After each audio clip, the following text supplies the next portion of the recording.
Onobasa were campaigned aggressively for Tinubu. After Tinubu win election, when issues they call that time, Onobasa now they go channels, go Arise, go TVC. They chase bullets for Tinubu. They took ground full. Now, Tinubu don't humble Onobasa. Onobasa say even Agbado and Ewa, when Tinubu when they say they go see chop, he say they don't even they see chop now. Onobasa say hungry, they the ground. See, Nigeria has a hungry anyhow. But because they want Bora say hungry, no they beat her. But for the way I look at hungry, be like hungry they beat. Recently, Kemi Badenoc, the Nigerian-born leader of UK's Conservative Party and its first black woman leader, sparked debates with her critique of Nigeria. Similarly, former President Olusegun Obasanjo's claim that Nigeria was a failed state has reignited discussions about leadership and accountability in the country. Adding to the discourse, Afrobeat star Davido on the Big Homie's House podcast warned Nigerians in the US against relocating home, citing economic instability and governance failures. These candid remarks have divided opinions, with many Nigerians torn between cultural pride and the reality of the issues raised. For some, airing such critiques on global platforms feels harsh, bringing unwanted negative attention. Beyond these headlines, though, millions face uncertainty, diasporans reconsider ties, and citizens strive to thrive amid untapped potential. Yet, stories of resilience and success of Nigerians at home remind us that hope endures. Today, we would explore these critiques and what they mean for Nigeria's identity and future. Most importantly, we'll ask what it would take for leadership to harness the country's potential and restore its dignity on the global stage. It's now time to get more acquainted with our wonderful guest, consisting of Joseph Edgar, popularly known as Duke of Shomolu, who is an investment banker, theater producer, social critic, and a columnist at this newspaper. He's been joined here by Frank Tietia, a prominent Nigerian lawyer, activist, social entrepreneur, and public affairs commentator. We're as well being joined by another lawyer, public affairs commentator, and a member of All Progressive Congress, Jesu Tega Onokpasa. Gentlemen, it's a great pleasure to have you here on this show for a very important topic of discussion. So let's start with you, Edgar. What are your initial reactions to the comments made by Davido, Kemi Badenoc, and former President Obasanjo? Is airing Nigerians' issues on a global platform an affront to cultural pride? Or is it a necessary step to force accountability? Okay. Thank you very much for having me here this morning. And also, I don't know why I'm asked to speak first when my more prominent people are here. But that's it. You see, these three individuals, I want to divide this conversation into two, so I want to look at it from a psychological point of view. Now, Kemi's side of it, you see a detachment from our heritage. You see a pushback. I don't want to be part of that, not interested in that, don't bring it near me. And then that makes it vile to me. Now, but for Davido and Obasanjo, you see a cry for help, as it were. We are in this. Things are bad. Things are not getting better. So let me shout. Are you seeing the difference there? The other person has stepped out and is throwing mud.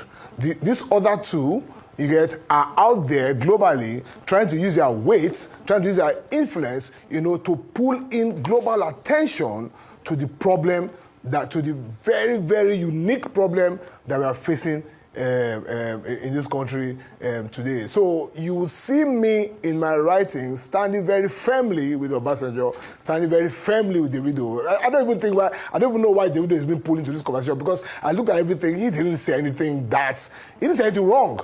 He just said the truth as best as he could. Obasanjo has always been like this, right from his statement during IPB's time of SAP having a human face. He's saying those things from the point of a patriot, of a passionate Nigerian, while the other person is the worst case of an Uncle Tom that we can imagine. A house girl who has been given a front row seat, and she feels that the best she can do is to throw mother where she's coming from. Britain just came out from a prime minister with Indian heritage. We didn't hear all of those things about India from him. Our own team was always different, you know. So that's the angle I'm looking at the two as my first shot. Okay, let me get to TTS. Frank, are you in the house? Of course, yes, I can hear you. Okay, good that you made it on time. Thank God for that. So, Kemi Badenoc's success story contrasts sharply with her critique of Nigeria. But do you think her remarks were politically motivated, or are they a fair critique of the system that she escaped? Oh, well, could we really say she escaped the system? She was born in the United Kingdom, if I am not mistaken. And then if you see her success, her rise to the top as the leader of the Conservative Party, it's just a testimony to the success of the British integration system, that they are able to change a black woman to think and act as if she was originally British and she thinks she's British. The British have been very, very smart in the way they have colonized the entire world, even up till now, with the popularity of the English language. And just look at us, just look at our cultures that have all been invaded by the English culture. And it simply shows that they made a real success out of colonialism. And Kemi Badenoc is just a fine example to that extent. And now, if you consider the things that she has said, especially when it has to do with the description of Nigeria as a somewhat failing state in the line of President Obasanjo, and then the painful expression by Davido that those who have successfully made it out of this country should not come back. These are very unsavory comments. I think I'm a bit more disappointed in Davido's comment than Kemi Badenoc, because she was speaking in terms of political correctness. With regards to former President Obasanjo, you cannot take it away from him that he's a man who speaks the truth at all times, and that those statements were an expression of his frustration at the system. And he's always attacking his successors. He has not spared them, whether it was Jonathan, whether it was Buhari. He had always attacked them in the expectation of better living conditions for Nigerians. So I think that it's a wake-up call for us who still have remained in this country and have refused to go anywhere else, in line with Nebeli's Andrew, don't check out, which means even the military did so much more to encourage us to stay in and solve our problems. What kind of escapist mentality is that? That we will not stay back and solve our problems and hope to go to Western countries and live comfortably and begin to throw all sorts of criticisms at government? You should be here and salvage it together, in the words of Andrew, who was advised not to check out. So we're here. Okay. Let's get to JC Tega. Onokpasa. Is JC Tega there? Okay, can you hear me?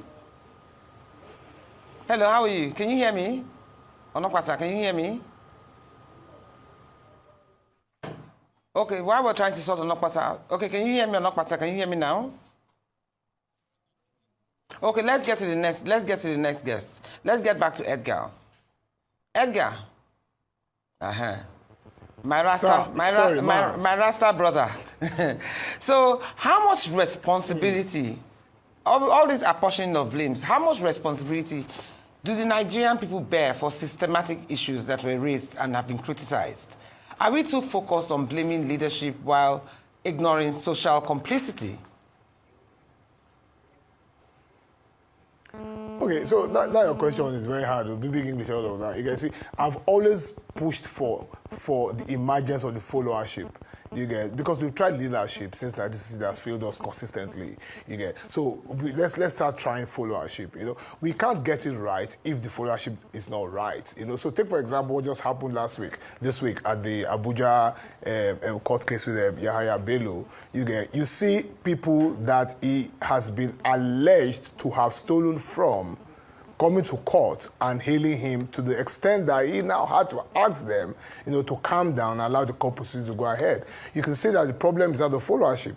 Do you get in this country? Because the followership of this country have not gotten to the point where they can stand up and demand, you get, for certain things from leadership, and that's why we have the kind of leadership that we have, and that's why that now what gives people like this Kemi person the effrontery to go on that platform to say the counter that she's saying, you know. But you know, to go back to Obasanjo and Davido, I still very strongly do not see anything wrong with what they've said. If there's fire in your mountain, there's fire in your house, you must shout. You must shout. Shout in the bid to get help. Do you get? Not shout in the bid to say, oh, it's being sycophantic and all of that. My colleague has said that Obasanjo was criticizing all the presidents since him. I'll ask you a very simple question. Which president have we had since him? These ones that have passed after him, are they president in the real sense of the word? Which president have we had since him? So do we prefer for somebody who has that platform, who has that leverage, who has that reach to remain silent because he does not want to be labeled as a I too know? Is that the kind of leaders that we're looking for? I think very strongly that the followership of this country should take this chemist issue, take whatever it is that we're accusing Davido for, whatever it is we're accusing Obasanjo for, as a final call to rise up and say no to the things that are happening in this country right now. Edgar, and this also applies to TTS. Some would argue that as an elder statesman, do you understand, to a certain extent, some would argue that as an elder statesman, Obasanjo to a certain extent owes it to protect our cultural pride and heritage. In other words, don't wash your dirty name in public because of the negative effect this might have on a global platform. Albeit that, yes, we do have these issues. That he should have weighed his words better and be a bit more diplomatic in throwing us under the bus, even though we know that maybe we deserve it or don't deserve it, but we expected that at least to a certain extent. That is why that's one of the reasons why we continue to have the problem that we have in the country today. Do you get? Where you see things, you don't shout. You see things, you don't shout. So because an elder statesman, things are going this thing, we should not shout. We are going to borrow more money than we can ever pay back. You should not shout because it's a global. I don't know what to call him. I was with him last week, and he told me clearly he has not been invited to the State House since the inception of this administration. He's been blocked out. Let's get back to Onokpasa. Onokpasa. Can Onokpasa hear us now? Yes, how are you? How are you, Onokpasa? How are you? Now, as you heard with Edgar, he felt that... I can hear you. Okay. Welcome. Good to see you. As you can hear from Edgar's opinion, he felt that Obasanjo did right by voicing and making public our situation here in Nigeria. But what is your response to this characterization, and how should the government plan to address the issues he raised? Well, first of all, apart from Obasanjo being a former president, he's a citizen of the Federal Republic. He has freedom of speech. He has a right to be concerned about his country and about his countrymen.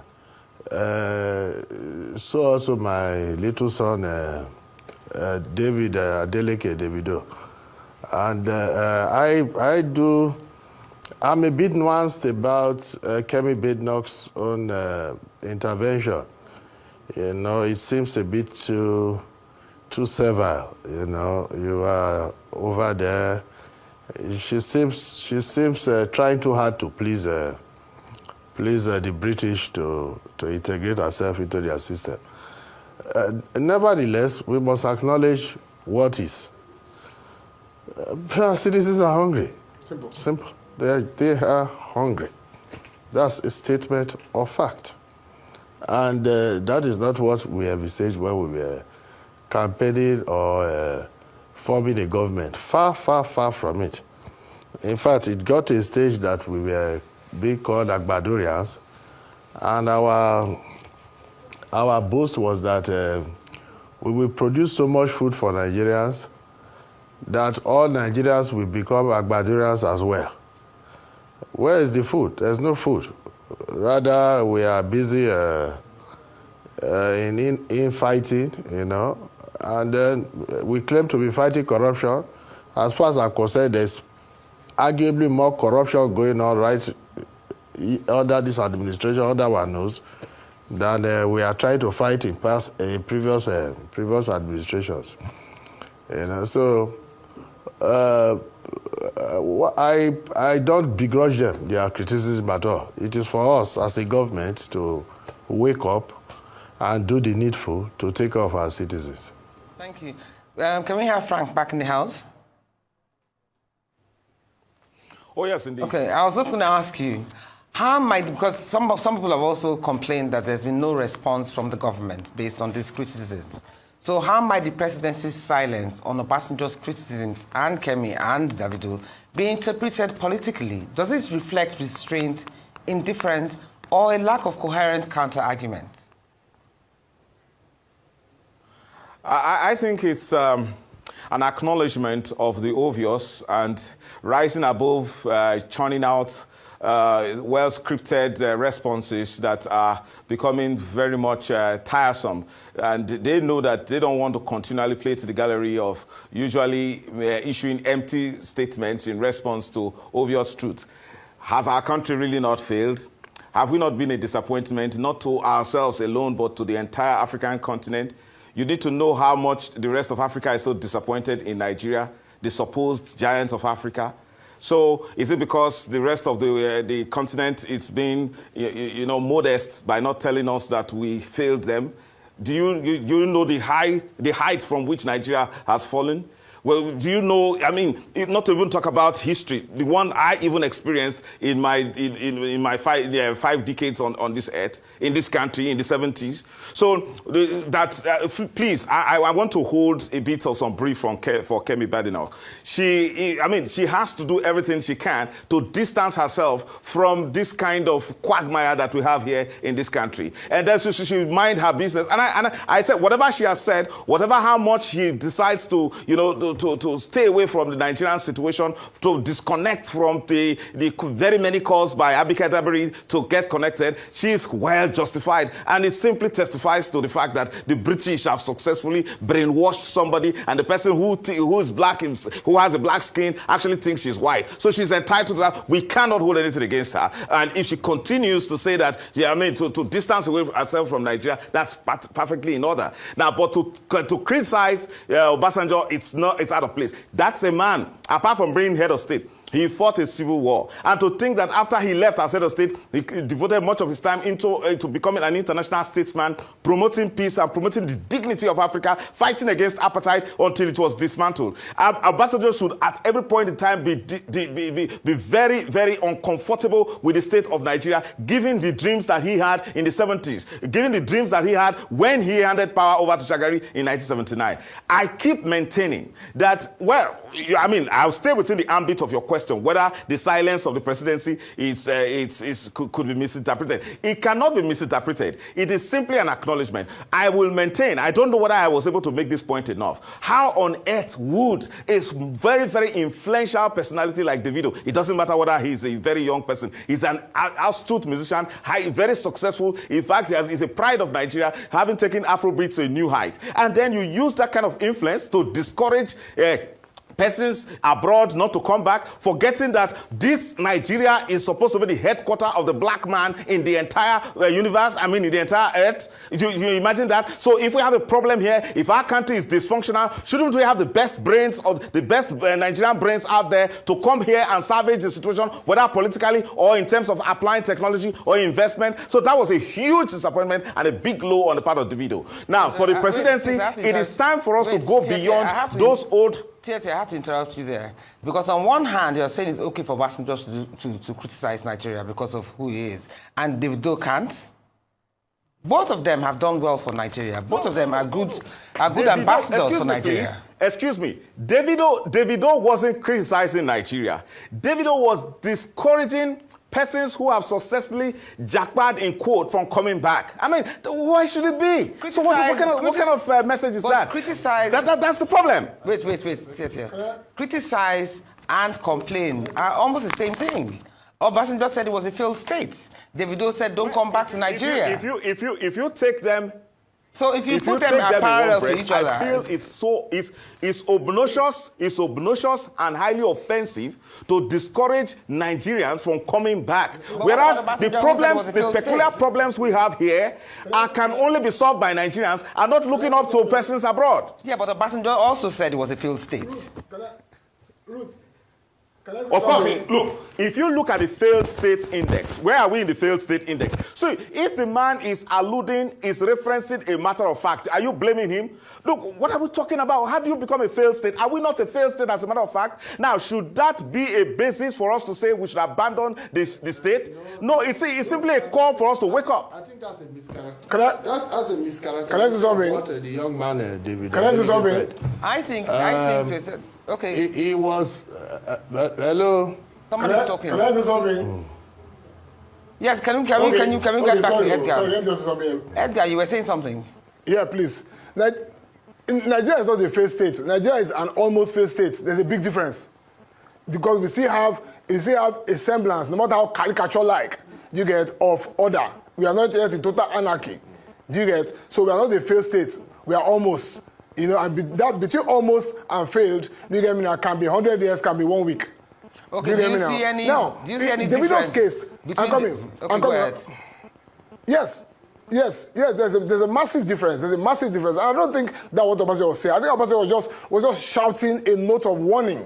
Do you get? Now, for Davido's case, there's historical precedence in South Africa. During the apartheid, Hugh Masekela and Miriam Makeba, they went on exile and they fought for the blockade, economic and otherwise, of South Africa until a responsive government was put in place.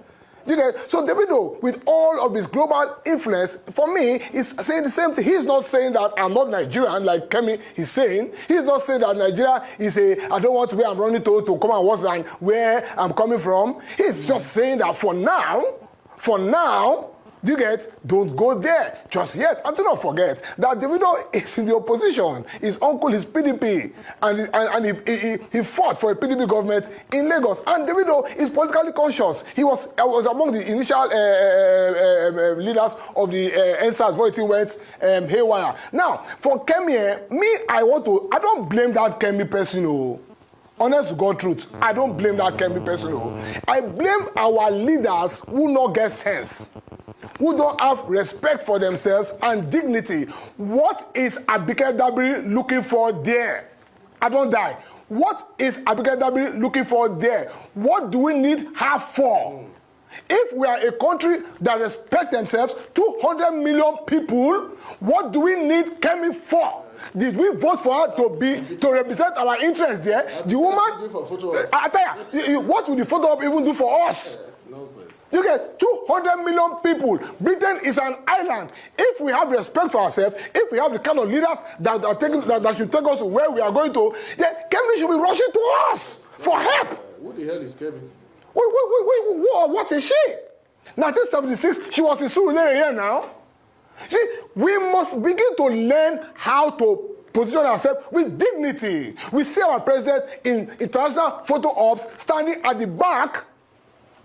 We see ourselves as Nigerians not even walking through international airports with pride. We see Ghanaians, a smaller country, not up to the size of Lagos and Oyo State put together, walking around with pride. We are walking around like slaves, like eunuchs, because of poor leadership.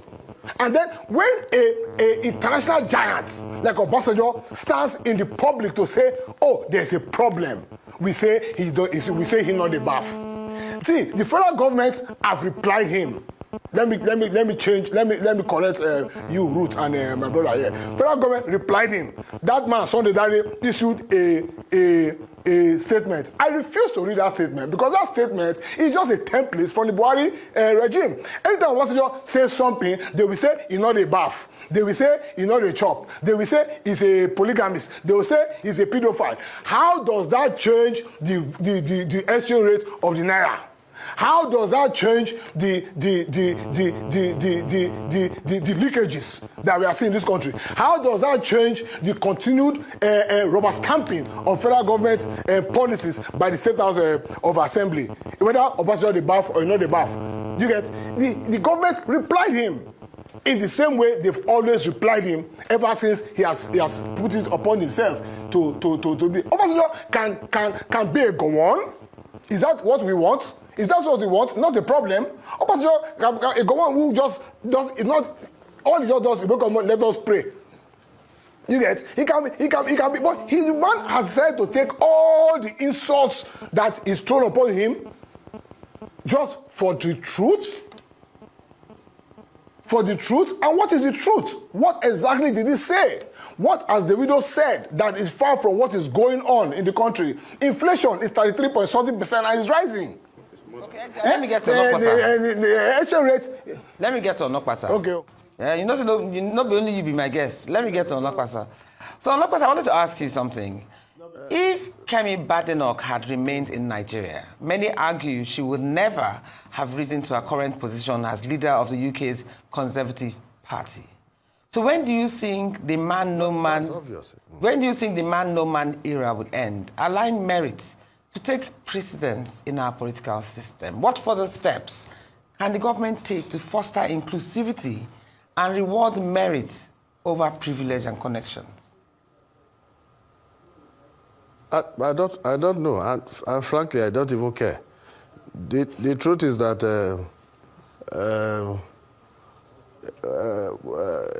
everything will balance itself. That's how life pans out. You know. What I would like to comment about more is that I still insist that Kemi is trying a bit too hard to integrate herself into British society.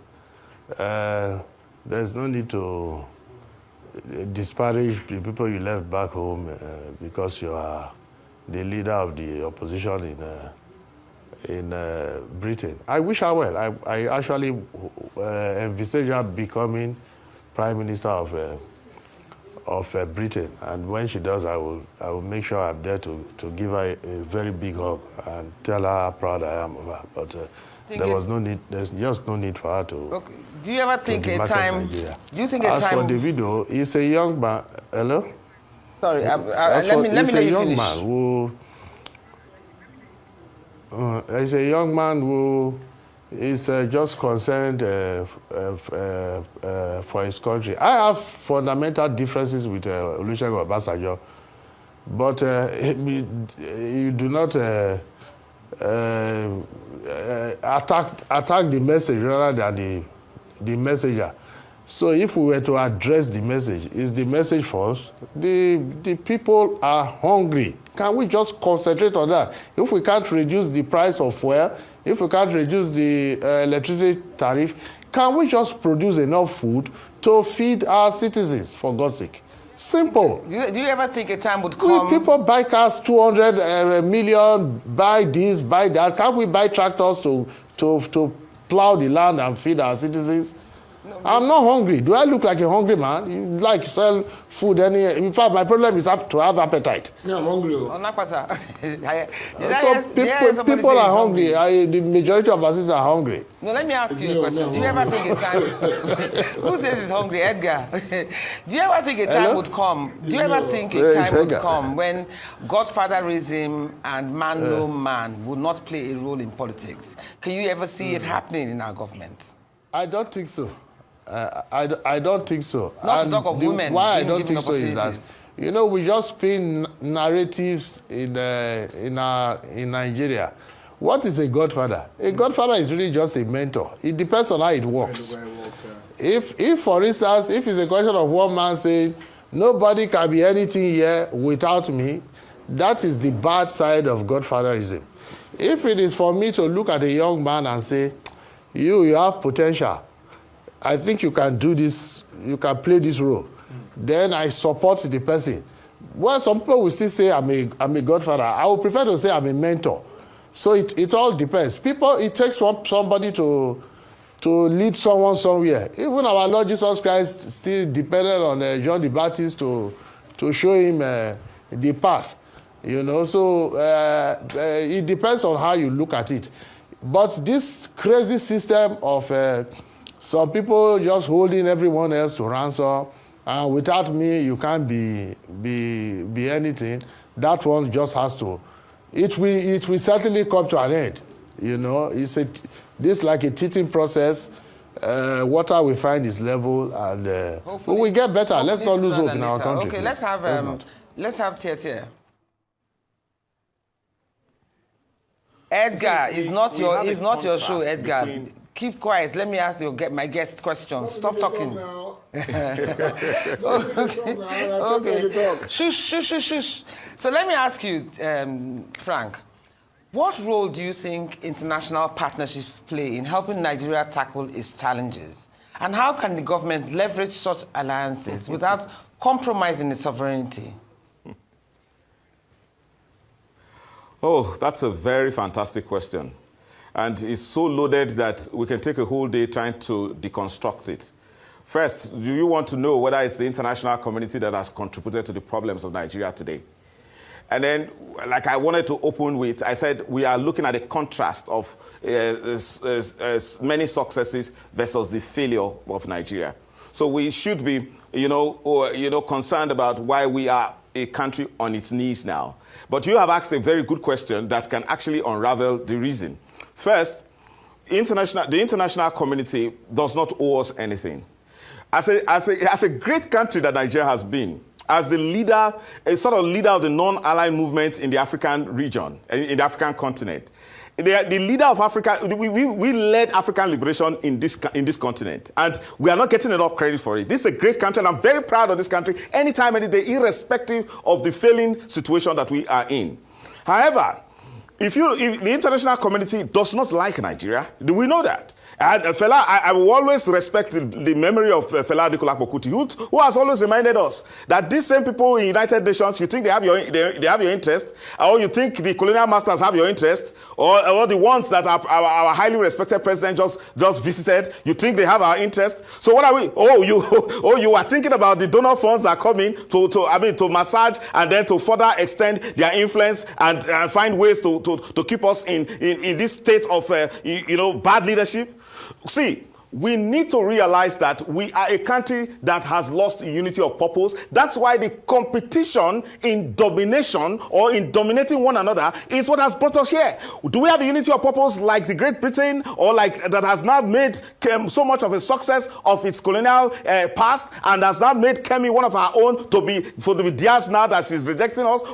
That's quite a successful feat on the part of the British. Or are we trying to say that, look, we're looking at successful people. Kemi is a successful politician. So is Davido, a highly successful musician. So is the most highly respected Olusegun Obasanjo, who among them can match his records in this country. So when he speaks, we should take it very seriously. I'm not aware the presidency responded to him. They should have some measure of trepidation when they turn to Obasanjo, because the man has his records. They're there. As one of the president who has shown some measure of vision, some measure of purpose for this country. So why are we a country on our knees? It's simply because we are working across purposes. One of the major tribes, they are using politics to attempt to dominate in order to control resources against those which they are referred to as minorities. So Nigeria is a plunder zone. Everybody is trying to use either politics or one way or the other, one chicanery, one trick or the other to capture power, to capture resources, and for themselves. We are a self-centered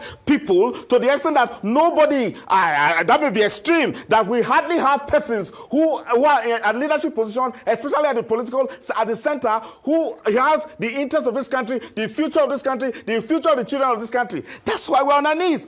There is no country that has not had problems, that has not grappled with more serious problems. You need to look at the number of civil wars that took place in Europe. Europe plunged us into 2 world wars. They've had more problems than we had. But look, at a point in time, they formed nation states, they came together, they agreed on purpose, and they went there. And today, shamefully, painfully, we are now the ones who are running them, who are enslaving ourselves. For goodness sake, please, let's come back home. Let us now begin to think. This government must now realize that beyond the time we had a civil war, and after the civil war, General Yakubu Gowon, established the National Youth Service Corps as a means of uniting this country. Do we have any major national program to unite this country, to give us a sense of purpose like the Americans have, that they are able to come together and say, no, America first? Can any Nigerian sincerely say, we can put Nigeria first?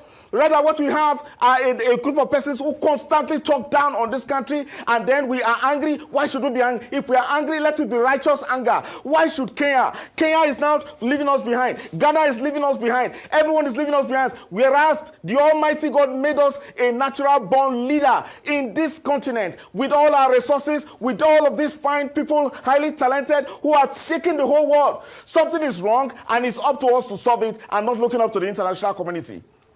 Thank you, Theatre. That was a very passionate, very, very passionate response, and I totally feel you. Can we get back to Edgar? Mr. E.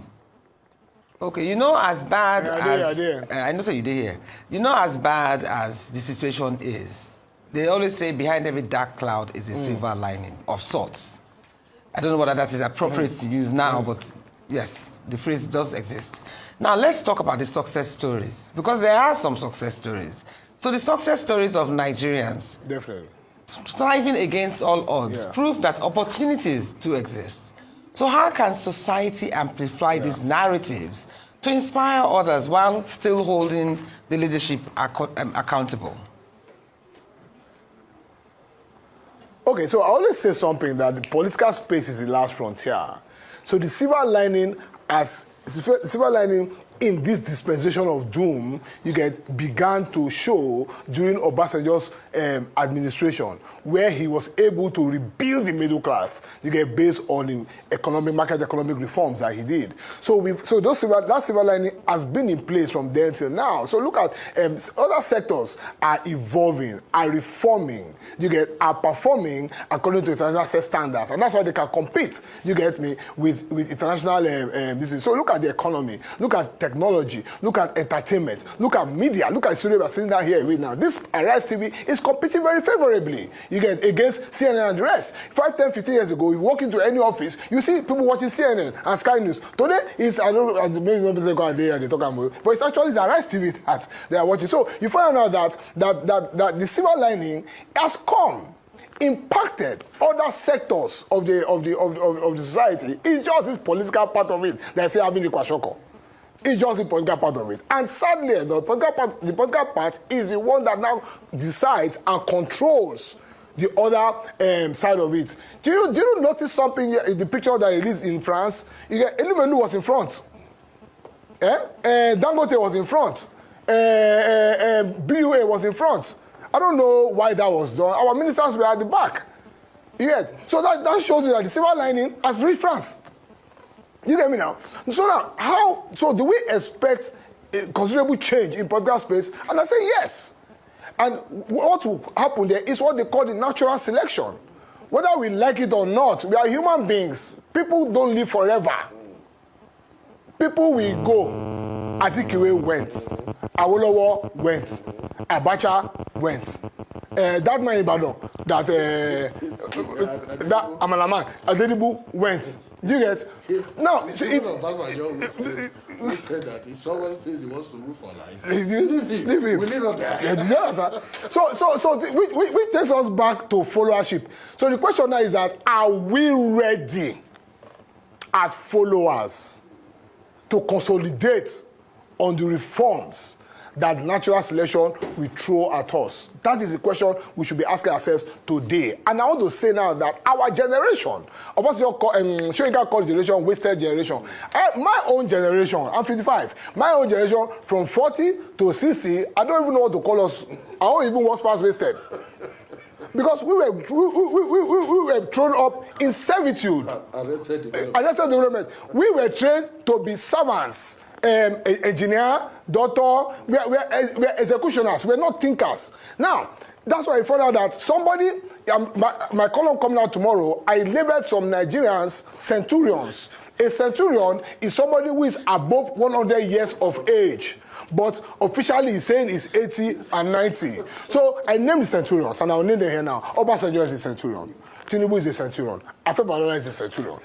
Now, the question now is that this our generation, we are shameless, because somebody like, what's that your guy name now? That your guy was south. That's what they call over now. That chief. That chief now will be Minister of Information in First Republic. Edwin Clark. I was shocked to find out recently that Edwin Clark was Minister of Information in the First Republic. And today is 2024. Next month will be 2025. He's still playing a very critical role. What has happened to the generation of 44 to 60? Tinubu is, we know his official age. What has happened generation 40 to 60? Are we ready? And good thing about the whole thing is that whether we like it or not, the Davido generation has taken us out. That is why Thank you so much. See. Edgar, let me round up. I need to ask Tia and Jason Tega one question is before I round up. So, where's Jason Tega? Onopasa. I want to ask you. I mean, this sounds so bleak and so discouraging. So, do you believe there's a tipping point, or there will be a tipping point where Nigeria can no longer recover from its challenges? Or is there always hope for a turnaround, regardless of the circumstances? I don't think so.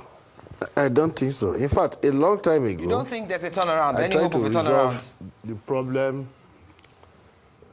I don't think there is... we are hopeless. Far from it.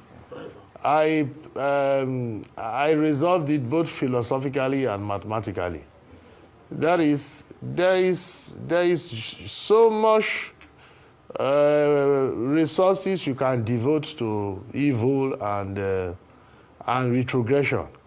The resource will run out, because people actually need stability, they need reliability, they need development. They will attain critical mass at the level of progress, if only for self-interest. So nobody should say we are hopeless. Not at all. That things are bad. Terribly bad. Very, very bad, which we must acknowledge. I mean, you have to be godless not to acknowledge the fact that things are bad. Does not mean we are hopeless. We have hope, for God's sake. Seriously, we have hope. Thank you so much. And that we have bad leaders who run clannish and almost Kabbalistic administrations does not mean that our country has tanked. Far from it. It's very we good. are here. It's very good. It's very good. It's very good to over end. 200 million people. Thank you so much. We will bounce back. Thank you so much, and I truly believe that we can. Thank you so much, Joseph Edgar. Thank you so much, Frank Tietie. Thank you so much, Jason Tega Onokpasa, for a very vibrant and interesting conversation. At the end of the day, we do hope for a better Nigeria, and we hope that we'll see that in our lifetime. Thank you so much for being with me on Perspectives. So, Nigeria's story is complex. Kemi Badenoc's critique, Obasanjo's blunt assessment, and Davido's recent remarks may sting, but they push us to confront hard truths about our nation's journey. For every failure, there's resilience and a chance for redemption. The road ahead is ours to shape. Let's keep striving for a Nigeria we can all be proud of, one that inspires hope at home and abroad. And as I keep saying, life is a learning curve. Tinubu, you do this one, or you did. Tinubu, the way Tinubu, he be like a whoop on fashion against us. You see that version of the Bible when it saw say the devil come to kill, steal, and destroy.